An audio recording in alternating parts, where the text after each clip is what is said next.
The secrets of Ruidus revealed, and they are terrifying. Welcome to Roll Recap, our weekly-ish look back at the latest Critical Role episode. Today, we're talking about episode 43 of Campaign 3.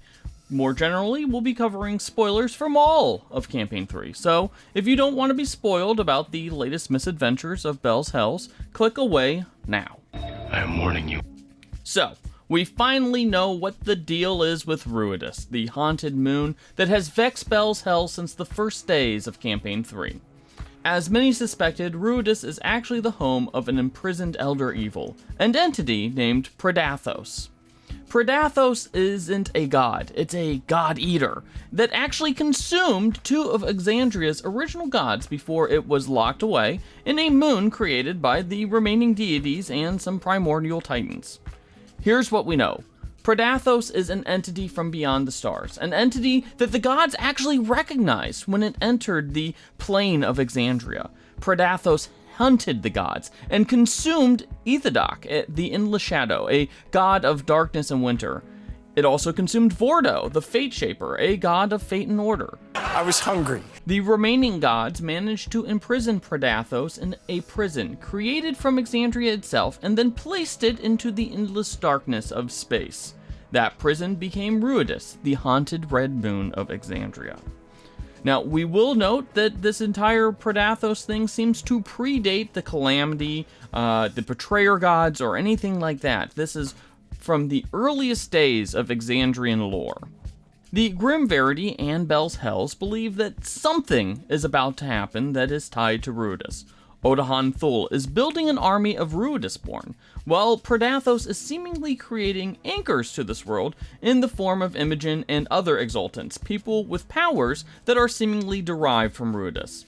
Additionally, exaltants are seemingly being drawn to this valley in the north, which our speculation is the actual spot that the gods used to carve out a prison for Predathos long ago.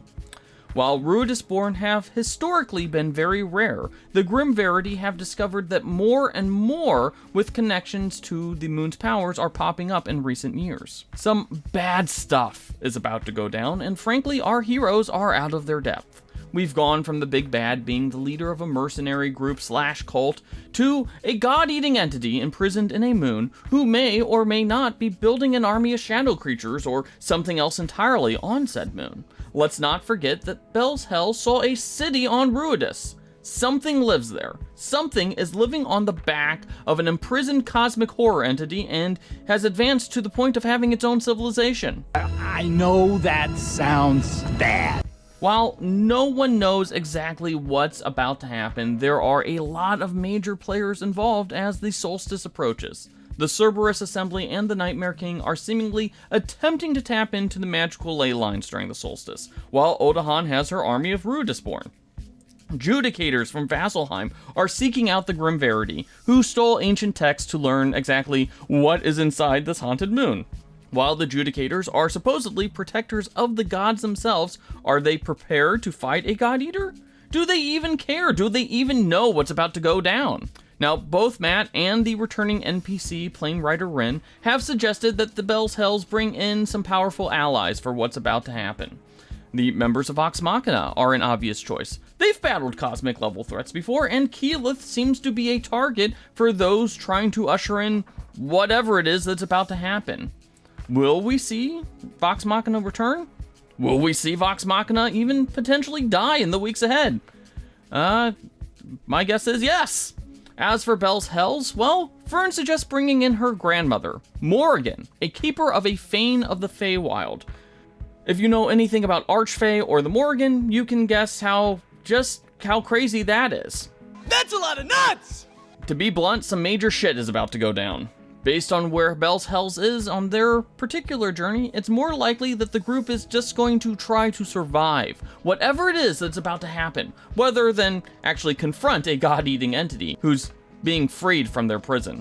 We'll see how Matt Mercer blows up Exandria and how many gods will get eaten in the weeks ahead. Hey, if you want to find out which gods are about to get eaten, be sure to hit those like and subscribe buttons. Not only do we cover Critical Role, we cover all the fantasy and tabletop news. So Hitting those like and subscribe buttons are the best way to make sure that you never miss an update.